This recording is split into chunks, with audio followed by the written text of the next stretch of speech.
एक एनसीईआरटी दे दो। यशवीर कितने क्वेश्चन कंप्लीट हो गए?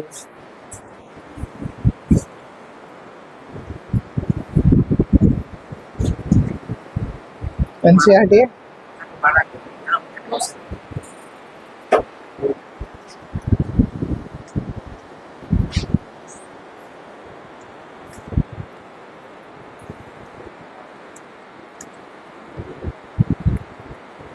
एनसीईआरटी क्यों नहीं लेकर आते? अभी तो बुकलेट चल भी नहीं रही है कि ऐसा कोई कंफ्यूजन हो। लास्ट क्लास में फर्स्ट एक्सरसाइज का फर्स्ट क्वेश्चन किया था। आज फर्स्ट एक्सरसाइज के सेकंड क्वेश्चन से स्टार्ट करेंगे और देखेंगे कि वो हमसे क्या पूछ रहा है। कह रहा है represent the following situation in for the form of quadratic equation. वो कह रहा है इन सिचुएशन को ना क्वाड्रेटिक इक्वेशन की फॉर्म में एक्सप्रेस करो। वो ये नहीं कह रहा सॉल्यूशन निकालो, सिर्फ क्या कह रहा है क्वाड्रेटिक इक्वेशन की फॉर्म में एक्सप्रेस करो, यानी ये क्वाड्रेटिक इक्वेशन बनाओ और क्वेश्चन को वहां पर छोड़ दो। देखो पहला क्वेश्चन, पहला पार्ट कह रहे हैं the area of rectangular plot is 528 metre square. This is exercise 4.2 starting from question number 2.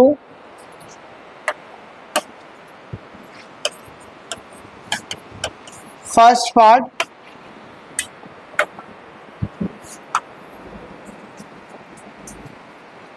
they're basically saying that there is a rectangle and the area of the rectangular plot is 528 metre square. इसका जो area है वो है 528 metre square. मैंने कहा guys if we talk about a rectangle please let me know what is the formula for area of rectangle. Length into breadth. So area of rectangle will be equals to length into breadth. because we are doing quadratic equation right now, so we will try to consider everything in terms of only one variable. So reading the question further, it says the length of the plot is one more than twice of breadth। कि जो उसकी length है वो breath के twice से एक ज्यादा है। क्या आपको ब्रेथ पता है अभी तक? नहीं। तो मैंने कहा सबसे पहले ब्रेथ को क्या लेट कर लेते हैं x। तो in the beginning we will assume let the breath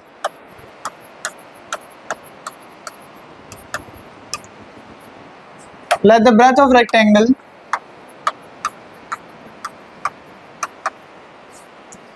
be x meter and the length।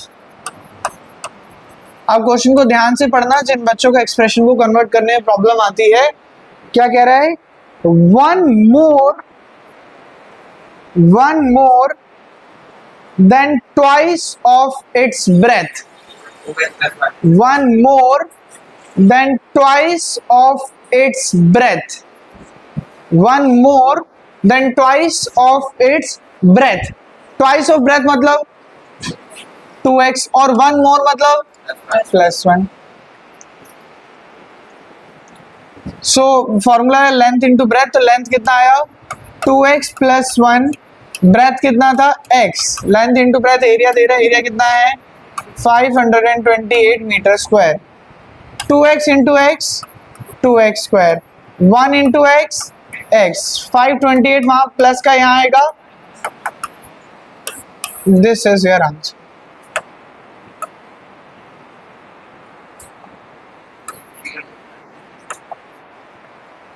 देखो फिगर अपनी अंडरस्टैंडिंग के लिए बनाओगे तो बहुत बेहतर है। नहीं ऐसे क्या जरूरत है?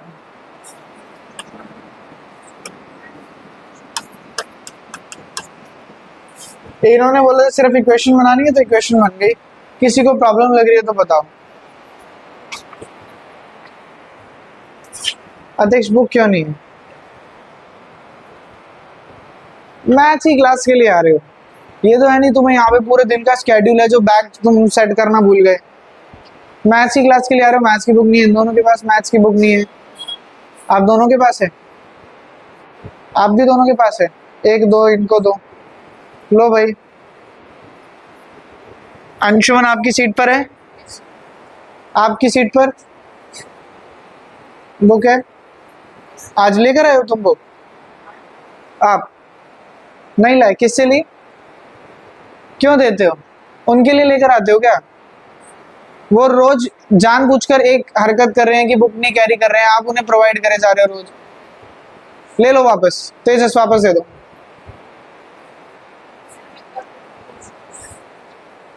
तो बेटा नहीं लेकर आओगे बुक, कर लिए तो फिर मत आओ।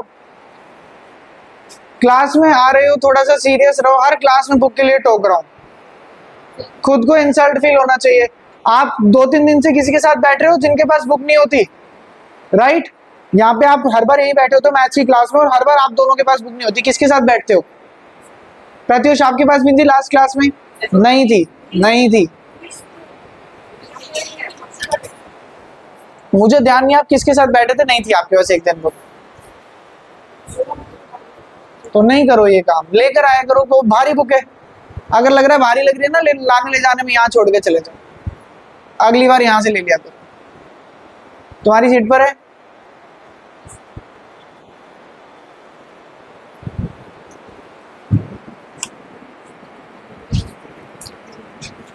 सेकंड पार्ट,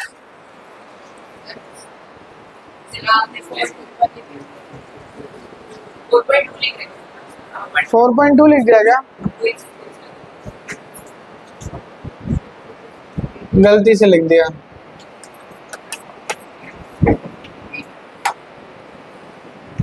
सेकंड पार्ट देखते हैं। The product of two consecutive positive integers, last class में समझा दिया था ये part already. The product of two consecutive positive integers, दो कॉन्जिक्यूटिव पॉजिटिव इंटीजर है। मैंने कहा let the first number be x. देखिए कॉन्जिक्यूटिव का मतलब क्या होता है, one after another. Like if the first number is 16 then the second is will be, if first is 18 second will be, if first is 29 next will be 30. That means one more than that, one more than that. If one number is x, what is supposed to be next? X plus 1. So second number, so the second number be x plus 1. Then they say the product of two consecutive positive integers. इनका जो product है, product मतलब multiplication है, that is equals to what? That is equals to 306. So x into x, x square. X into 1, x. 306 will come here and will become negative. So this is your result. This is the quadratic required quadratic equation. कोई problem लग रही है तो please बताइए।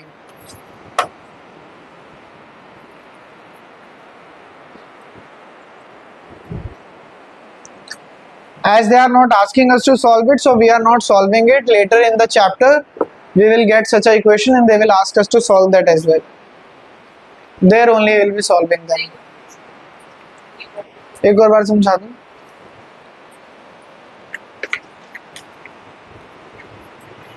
देखिए to consecutive positive integers, consecutive का मतलब होता है one after another, one followed by the other, ठीक है।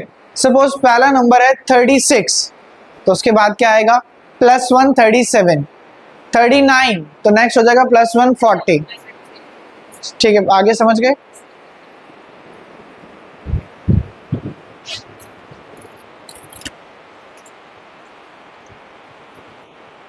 Next, what do we want?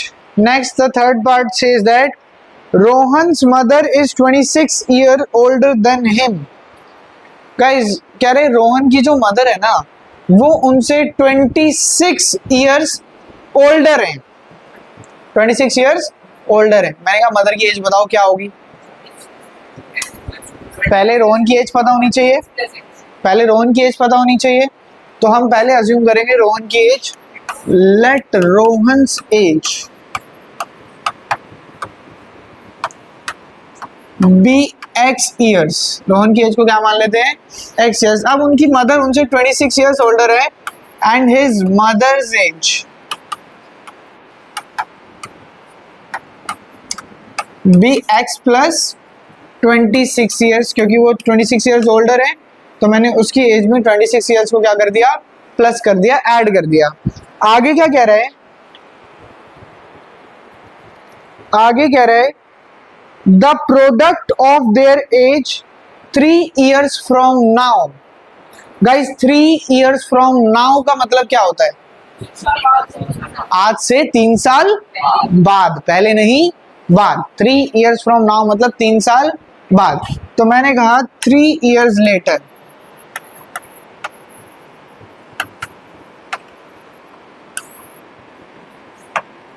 अगर मैं 3 साल बाद की बात करूं तो रोहन की एज अगर अभी x है तो 3 साल बाद कितनी हो जाएगी, x प्लस 3। किसी के माइंड में 3x तो नहीं आ रहा है,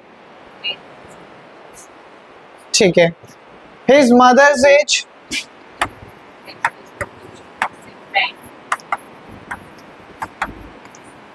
अभी उनकी एज क्या है, x प्लस 26। 3 साल में 3 साल और बड़ी हो जाएंगे तो कितने हो जाएंगे, x प्लस 29 ईयर्स।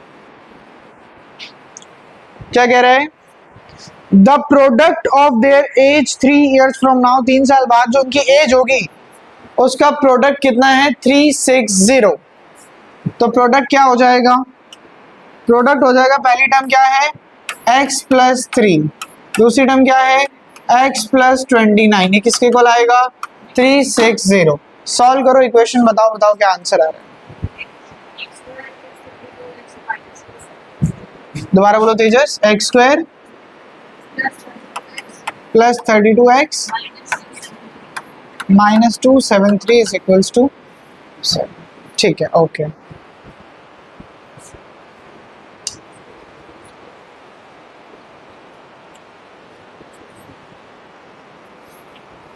हो गया।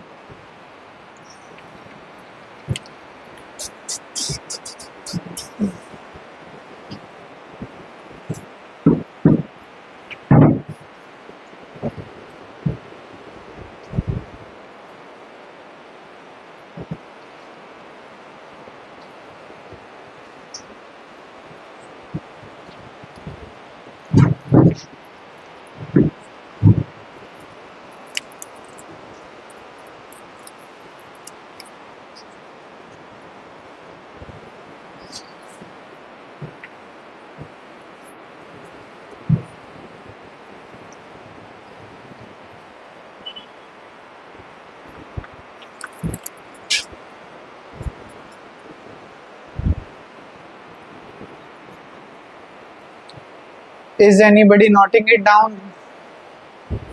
Everybody done with it? Let's move on to the next part. Part number 4. देखिए जो पार्ट नंबर 4 है ना, ये बहुत इंपॉर्टेंट पार्ट। नहीं, मेन क्वेश्चन पढ़ो। कह रहा है इक्वेशन बना, तो वो सॉल्व नहीं करना, सिर्फ इक्वेशन। देखो वैसे तो कोई नुकसान नहीं है, एक्स्ट्रा ही कर रहे हो, बट कभी कभी टीचर के माइंड पे डिपेंड करता है। जो चेकर है वो हो सकता है बोल दे ये तो फालतू का काम कर रखा है तो कुछ कर दे, वैसे नहीं काटने चाहिए। बहुत ज्यादा फालतू का लिखोगे तो काट भी दे टीचर। एक आधे क्वेश्चन में तो हो जाता है, जैसे जल्दबाजी में कोई ना पढ़े तो चल जाना चाहिए मेरे हिसाब से। तो देखने 0.25 जैसा कुछ नहीं होता, आधा ये 1.25 नहीं होता। अच्छा ये क्वेश्चन देखना, बड़ा ही इंपॉर्टेंट क्वेश्चन है, बहुत इंपॉर्टेंट क्वेश्चन है, और ध्यान से समझेंगे कि क्वेश्चन क्या कह रहा है। क्वेश्चन स्टार्ट करने से पहले हम थोड़ा सा एक फॉर्मूले पे गो थ्रू करते थे कि टाइम का फॉर्मूला क्या होता है, डिस्टेंस अपॉन स्पीड। देखिए मैं आपको ना कुछ चीज ऑब्जर्व करवाना चाहता हूँ, बहुत बेसिक सी बात है। जब मैं बताऊंगा ना तो आपको लगेगा अरे सर ये तो बड़ा आसान है, हमें पता है। लेकिन जब यही क्वेश्चन की फॉर्म में सिचुएशन हमारे सामने पड़ी होती है तो हम एनालाइज नहीं कर पाते। क्या बात है, आप सुनो जरा ध्यान से। मान लीजिए कि आप कोई एक फिक्स डिस्टेंस ट्रेवल कर रहे हैं। फॉर एग्जाम्पल आप अपने घर से सेंटर तक आ रहे हैं, ठीक है। तो सेंटर तक आने के लिए जो डिस्टेंस है वो कुछ डिस्टेंस होगा। सेंटर तक आने के लिए आपको कुछ डिस्टेंस ट्रेवल करना पड़ेगा। अब मैं आपसे एक सवाल पूछने वाला हूं, ध्यान से सुनो। अगर आपकी स्पीड बढ़ जाए तो डिस्टेंस कम होगा या बढ़ेगा?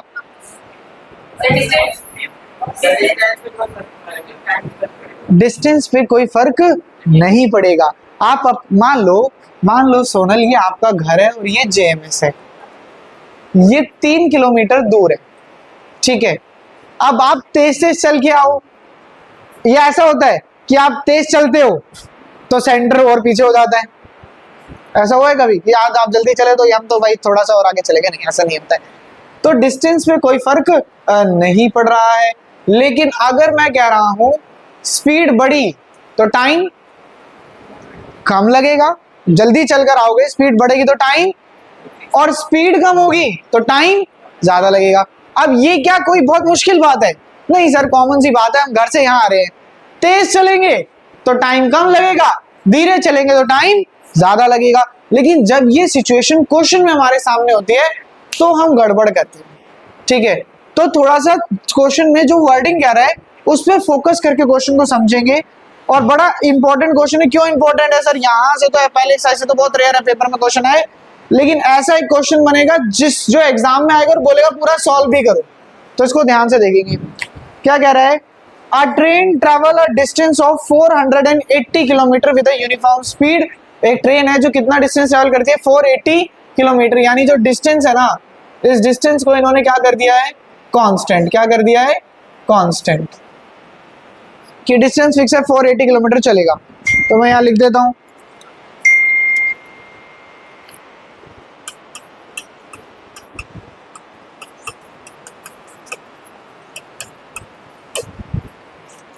distance is 480 kilometer with a uniform speed if the speed had been 8 kilometer per hour less। Guys, क्या अभी आपको स्पीड पता है कितनी है?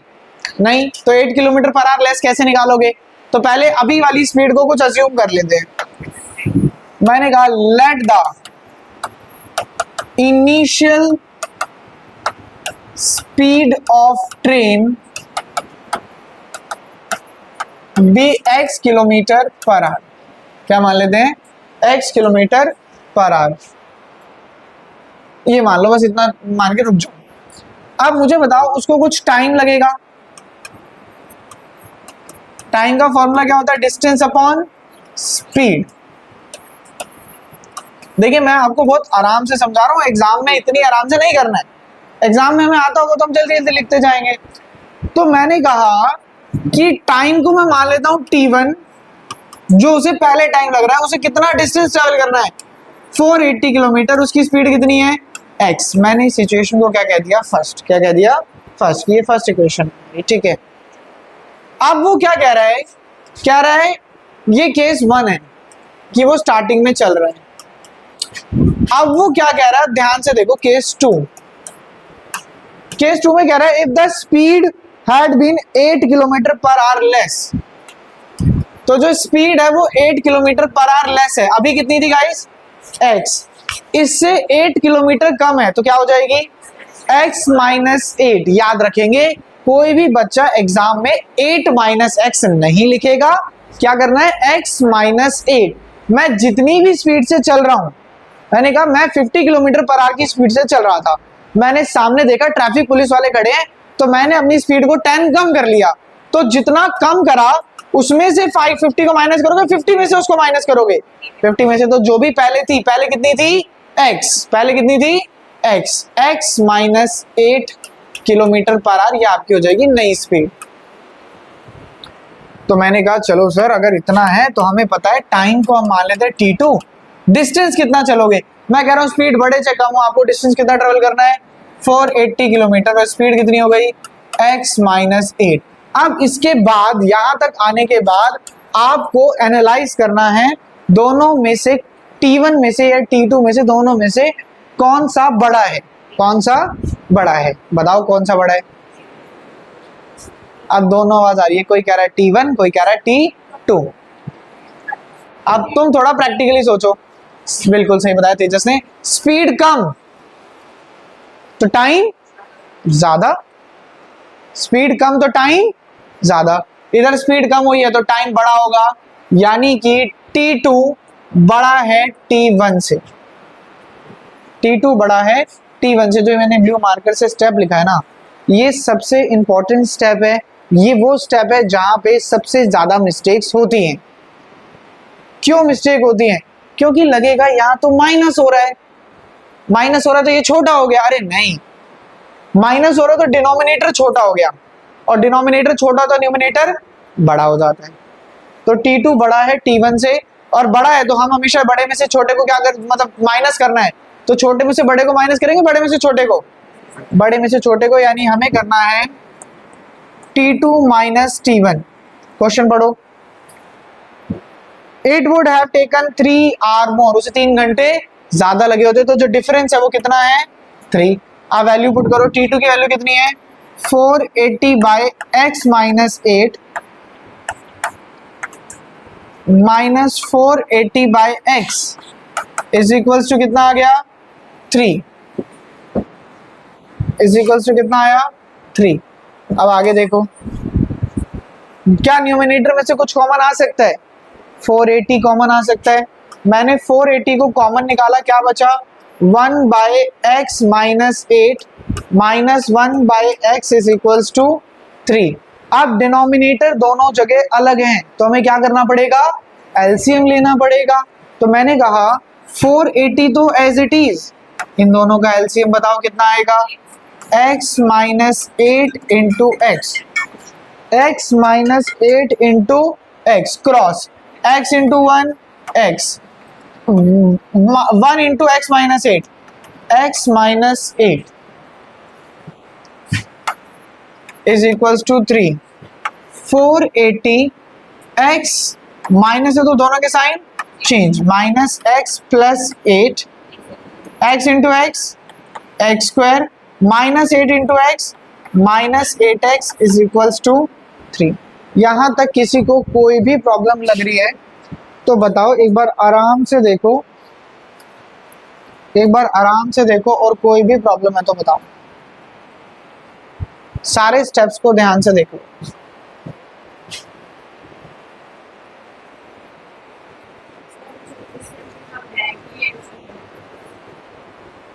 क्यों? नहीं देखो क्या होता है तेजस, अभी तो छोटे छोटे नंबर्स हैं, लेकिन जो एक प्रोसेस हमें सीखना है वो प्रोसेस यही बोलता है ऐसा कुछ दिखे तो आप कॉमन लो। तो आपको हैबिट होनी चाहिए कि हाँ, अगर ऐसा कुछ मुझे दिख रहा है तो मुझे कॉमन लेना है, जो एक बेटर तरीका है कि मैथ जैसे होती है वही प्रोसेस आप लेके चलो। मानो यहाँ पे 12 होता, अगर एग्जाम्पल ले लो, तो आपको कॉमन लेने की हैबिट अगर नहीं होगी तो आप 12 इंटू 480 कर रहे होगे। यहाँ पे कहाँ कट जाएंगे? 13 होता है इधर। अब बोलो क्या कटेगा, बताओ? कुछ भी नहीं कटेगा। हिलना चालू हुआ,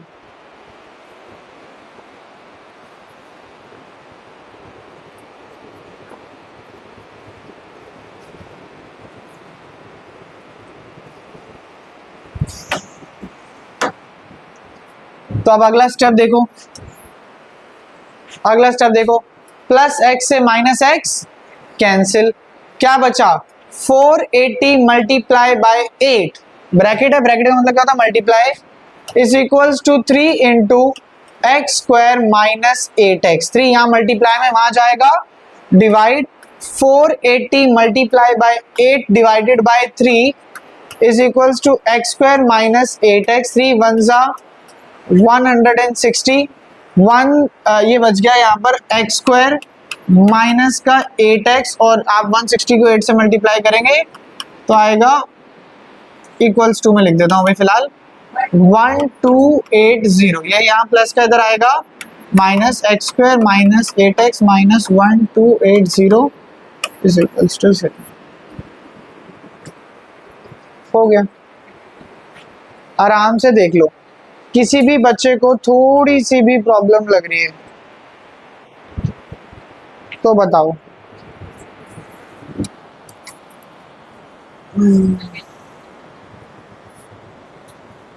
क्या कह रहे हो? ये क्या हो गया?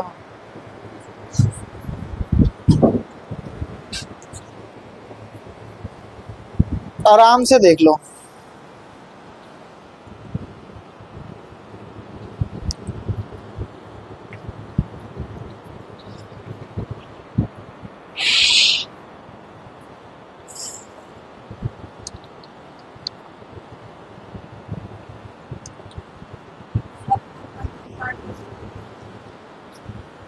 हाँ 4.2 स्टार्ट करेंगे सीधा।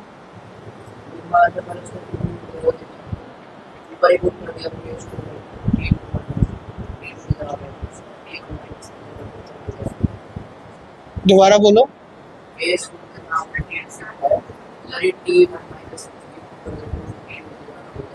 हाँ हाँ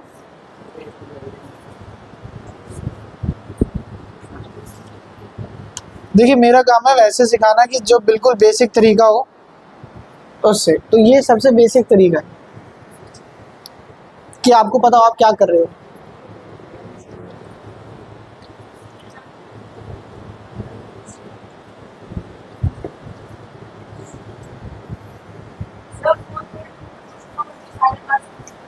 क्वेश्चन नंबर 1 के मैं होमवर्क दूंगा, एक पार्ट को छोड़ के बाकी सारे।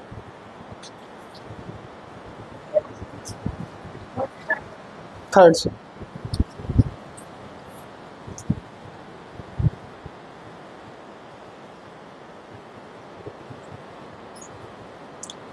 Are you guys done with it?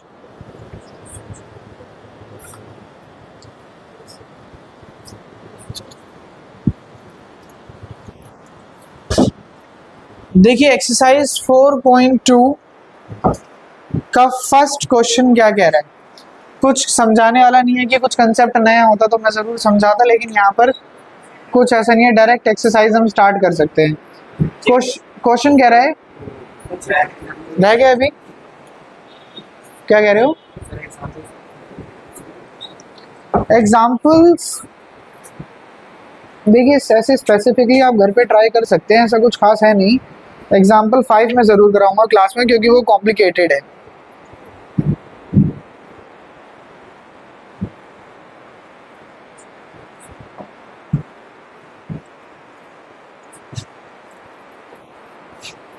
गर्व कितना रह गया?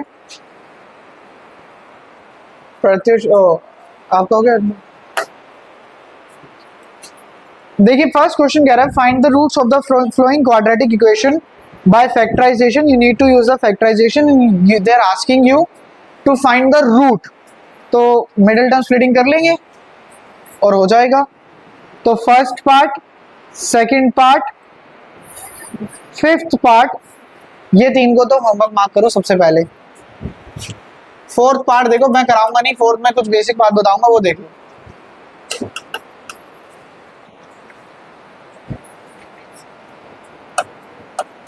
देखिए अब आप बोलोगे सर यहाँ 1/8 आ गया, मैं कैसे करूं? एलसीएम ले लो। डिनोमिनेटर में जब भी कुछ आए एलसीएम लो। 1 था 8 हो गया, 8 से मल्टीप्लाई ऊपर भी 8 से, 8 2 सा 16x²। 1 था 8 तो ऊपर भी 8, 8x। 8 था अभी भी 8 है, नो चेंज, तो ऊपर भी नो चेंज। 8 यहाँ डिवाइड में वहां जाएगा मल्टीप्लाई। 8 इंटू 0, 8 इंटू 0 कितना होगा? 0। क्या अब आप इसका मिडिल टर्म स्प्लिटिंग कर पाएंगे? यस सर इजिली कर पाएंगे, फैक्टर बनेंगे -4 -4। तो ये जो 4 पार्ट्स हैं बिल्कुल पॉलिनोमियल चैप्टर जैसे हैं, तो इसके मैं अभी तो नहीं कराऊंगा, कि जिसको प्रॉब्लम लगे नेक्स्ट क्लास में बिल्कुल आप मुझे आके बताना सर हमसे ये पार्ट नहीं हुए, मैं करा दूंगा उससे। क्वेश्चन देखो इसका थर्ड पार्ट, देखो इसका थर्ड।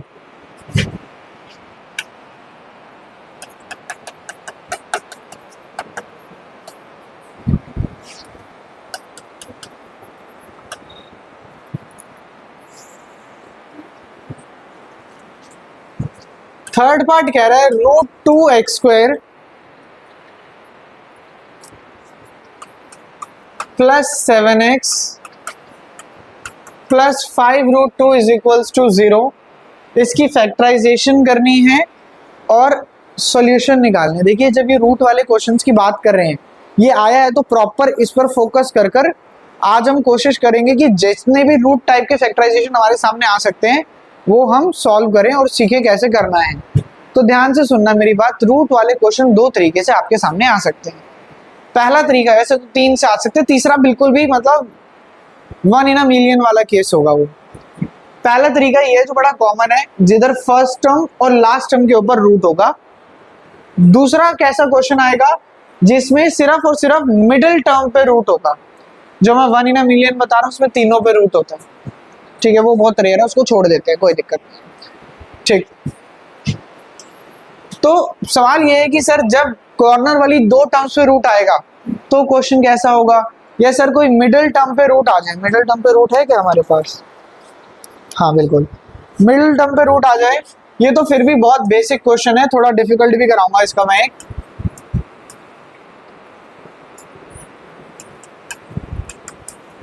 तो कौन सा ज्यादा कंपैरेटिवली इजी है और कौन सा डिफिकल्ट है, तो आंसर ये है भाई, ये वाला बड़ा इजी है कंपैरेटिवली दिस। मुश्किल तो ये भी नहीं है लेकिन कंपैरेटिवली वो आसान पड़ता है। बस एक चीज आप लोगों को ध्यान रखनी है, क्या ध्यान रखनी है कि 3 का मतलब क्या होता है, √3 इंटू √3। 5 का मतलब क्या होता है, √5 इंटू √5। 7 का मतलब क्या होता है, √7 इंटू √7। यानी किसी भी नंबर को मैं लिख सकता हूँ root of that number multiply root of that number. ये बात सबको पता है पहले से। आओ जरा, मिडिल टर्म स्प्लिटिंग का पहला स्टेप होता है, आप फर्स्ट टर्म और लास्ट टर्म को आपस में क्या करते हैं, मल्टीप्लाई करते हैं।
चलिए देखिए जरा ध्यान से, तो first term into last term करा तो क्या है, √2 इंटू 5√2।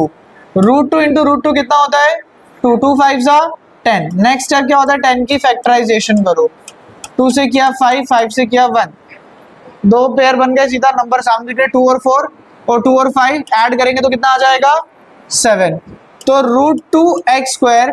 अब किसी का मन करे तो 2 पहले लिख दो, किसी का मन करे तो 5 पहले लिख दो, कोई प्रॉब्लम की बात नहीं है। बोलो क्या लिखूं, क्या लिखूं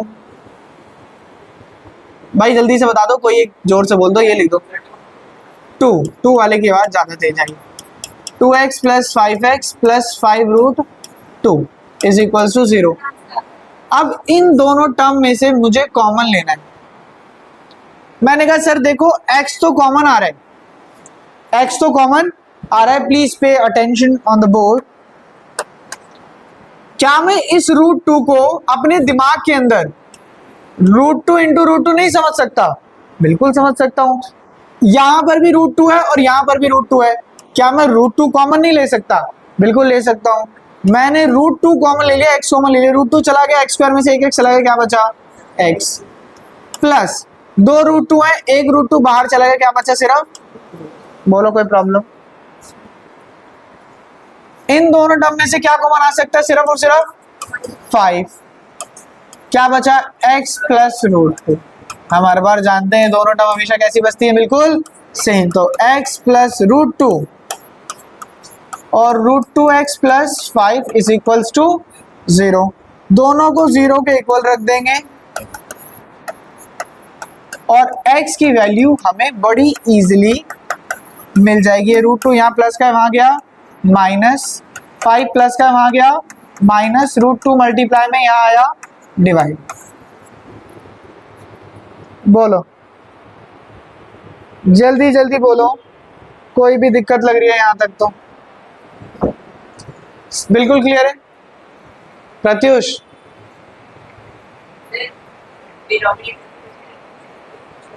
नहीं यहाँ छोड़ दो।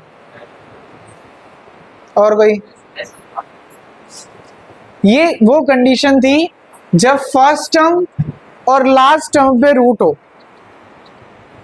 अब जो कंडीशन आई वो आई कि मिडिल टर्म पे रूट है। कोई और एग्जांपल भी देखें मिडिल टर्म पे रूट का हो तो।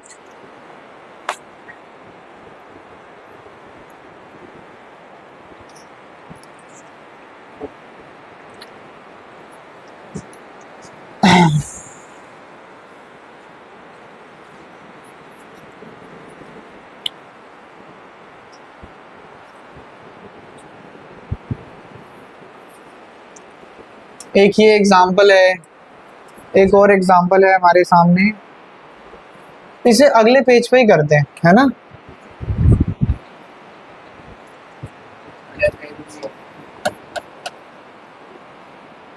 थर्ड एक्सरसाइज में भी है, ओके। मगर थर्ड एक्सरसाइज का ना थोड़ा कंसेप्ट अलग है, तो मैं चाहता नहीं हूँ मैं वहां से कुछ भी छेड़ूं अभी।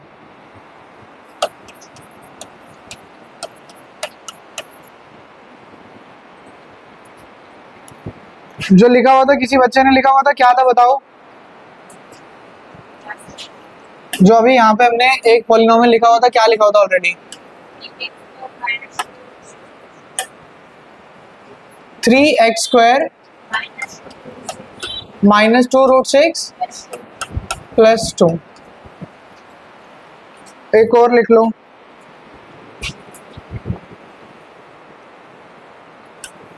To x square plus 6 root 3x minus 16।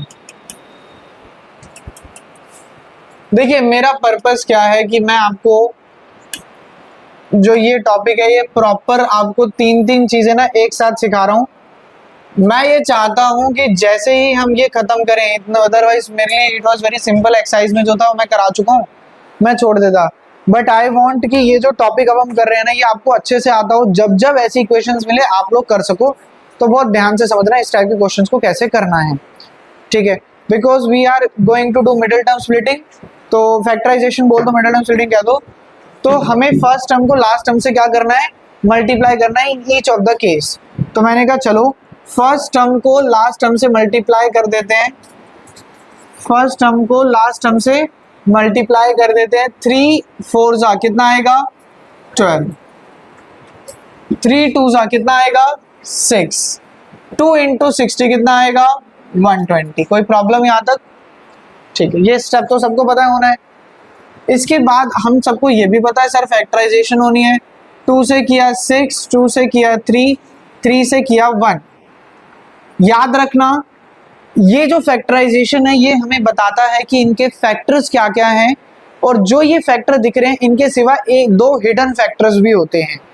एक हिडन फैक्टर होता है 1 और दूसरा हिडन फैक्टर होता है द नंबर इटसेल्फ। तो ये जो मुझे फैक्टर दिख रहे हैं, मुझे तो दिख रहे हैं 2 2 3। एक फैक्टर इसका 12 भी है और एक फैक्टर इसका 1 भी है, कभी जरूरत पड़े तो। 6 को फैक्टराइजेशन करते, 2 से किया 3, 3 से किया 1। बोलो इसके क्या क्या फैक्टर हैं? या तो 2 और 3 या फिर 6 और 1। इसको भी कर देते, 2 से किया 60, 2 से किया 30, 2 से किया 15, 3 से किया 5 और 5 से किया 1। इसके बाद जो सबसे ध्यान में रखकर और सबसे इंपॉर्टेंट आपको स्टेप करना है वो ये करना है, रूट के अंदर जो भी नंबर है इसमें से उसे निकाल कर साइड रख दो, इसमें से उसे निकाल कर साइड रख दो। 6 है, अब सर 6 को कैसे रखूं? 6 कैसे बनेगा, 3 और 2 दोनों का यूज करके क्या बनेगा 6, दोनों को निकाल के साइड रख दो, क्या है 3, इस 3 को निकाल के साइड रख दो।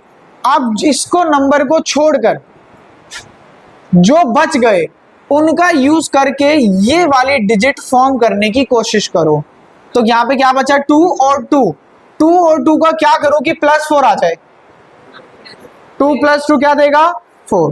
तो मैंने यहां लिखा 2 + 2, क्या लिखा 2 + 2। अब एक 3 को जो साइड रखा था उसको तोड़ो, क्या लिखो √3 × √3, एक √3 इसे दो और एक √3 इसे दो। जो दो फैक्टर बनाने थे ऐसे बनाने, सर समझ कम आया, यहां समझो 2 चला गया 6 चला गया, अब फैक्टर में क्या बचा, या तो 6 बचा या बहुत सारे 1 बचे, या तो 6 बचा या बहुत सारे 1 बचे। 6 का यूज करके तो 2 नहीं बनेगा, लेकिन क्या मैं 1 1 1 1 इसको 1 से करूं कितना आता 1, फिर दोबारा 1 से करता कितना आता 1, क्या मैं 1 1 का यूज करके 2 बना सकता हूं, यस। क्या करना पड़ेगा प्लस या माइनस, प्लस, लेकिन 2 कैसे चाहिए माइनस, तो -1 -1 क्या बना -1 -1। जो 6 साइड में रखा था इसको ब्रेक करना है, क्या लिखना है √6 × √6, एक √6 इसे देना है, एक √6 इसे देना है। सर समझ आ रही है, थोड़ी थोड़ी बात समझ आई। अब यहाँ क्या बनाना है 6, सर 3 को छोड़ के 6 बनाओ, मैंने कहा देखो जरा 5 2 ज़ा 10, 2 2 ज़ा 4, 10 और 4 प्लस करूं माइनस करूं, माइनस करो। अब अगला स्टेप बोलो क्या होना चाहिए, सर ये जो 3 साइड रखा था इसको क्या करो ब्रेक करो, क्या बनेगा √3 × √3, एक √3 किसको दे देना है 10 को दे देना है, एक √3 किसको दे देना है 4 को दे देना है। इस तरीके से आपको मिडिल टर्म को क्या करना है स्प्लिट करना है। अब एक काम करो, दोबारा से सब कुछ भूल जाओ,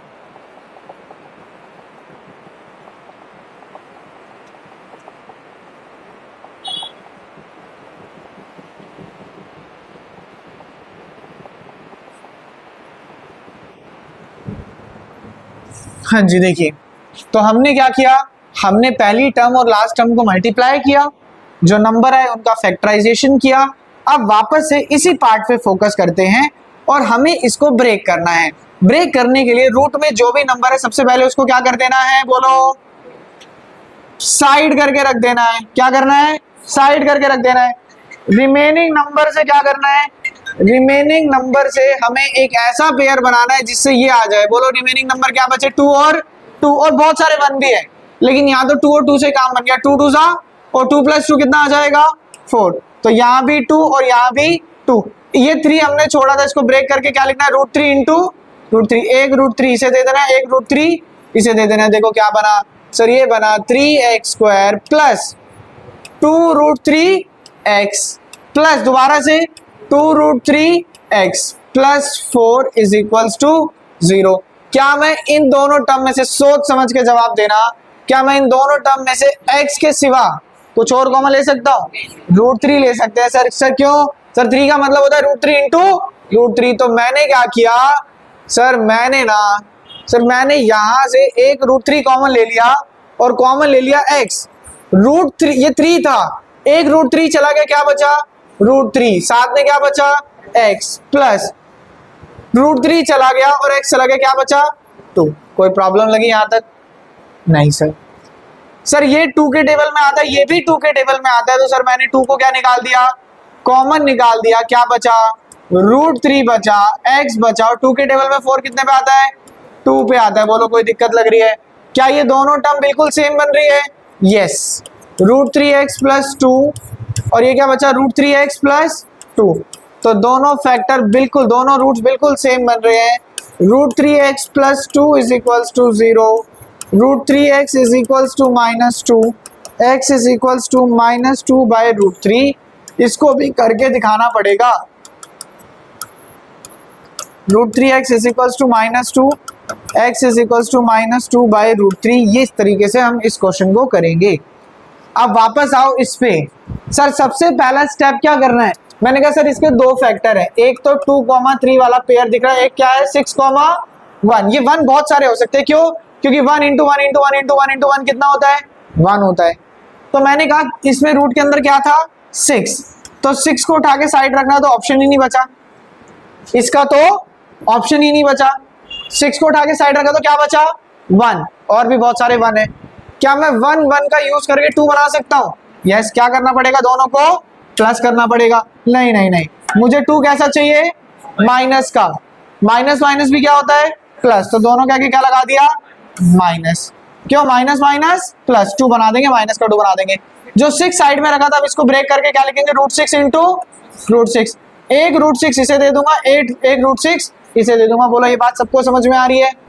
अब देखो जरा, 3x² minus 1√6x minus 1√6x plus 2 is equals to 0। क्या मैं इन दोनों में से कुछ कॉमन ले सकता हूँ? सोच समझ के जवाब देना। क्या मैं x के सिवा कुछ कॉमन ले सकता हूँ? √3। भाई ध्यान से देखो, जिसको लगा सर √3 कैसे आया एकदम से, सर देखो 3 तो वैसे तो √3 निकाल दूंगा मैं, मेरे को पता है। 3 में से √3 क्या बचा, √3, साथ में क्या बचा, x।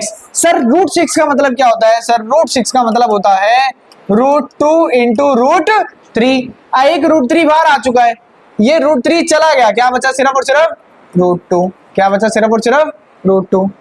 अभी बोलो यहां से मैं कुछ कॉमन ले सकता हूं क्या? सोच समझ के, माइनस कॉमन और साथ में क्या कॉमन, √2। सर कैसे √2? सर बोलो √6 को क्या ले सकते हैं, √2 इंटू √3। √2 कॉमन ले लिया, क्या बचा, √3 बचा, और साथ में क्या बचा, x प्लस 2 में से √2 कॉमन ले लिया। अरे प्लस क्यों, प्लस क्यों? क्योंकि माइनस साइन लिया तो साइन क्या हो जाएंगे, चेंज, प्लस की जगह माइनस। इस 2 में से एक √2 कॉमन ले लिया है, तो क्या बचा, √2 बचा, is equals to 0।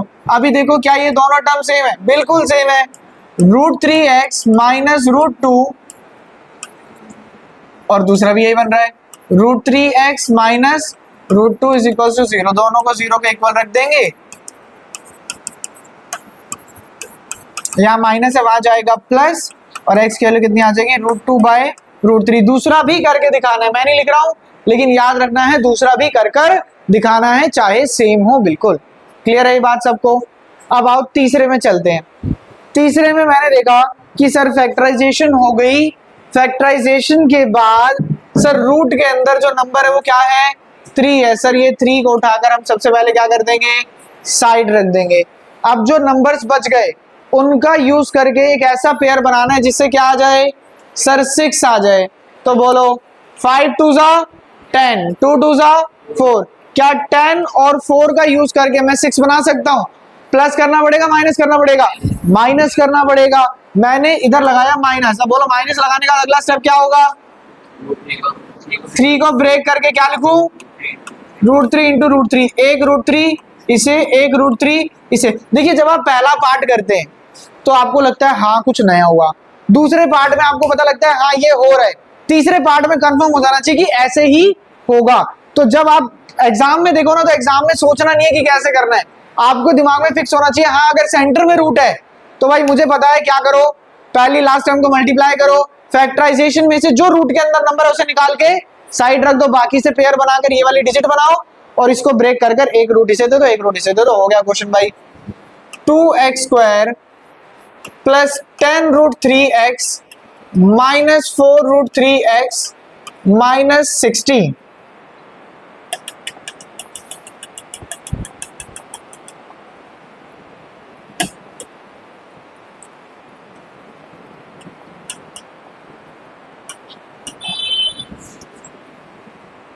(2x² plus 10√3x minus 4√3x minus 60 is equals to 0। क्या कॉमन लेने वाला स्टेप अब आप कर लेंगे आराम से? नहीं नहीं नहीं, दिक्कत देगा, दिक्कत देगा, मैं कराता हूँ।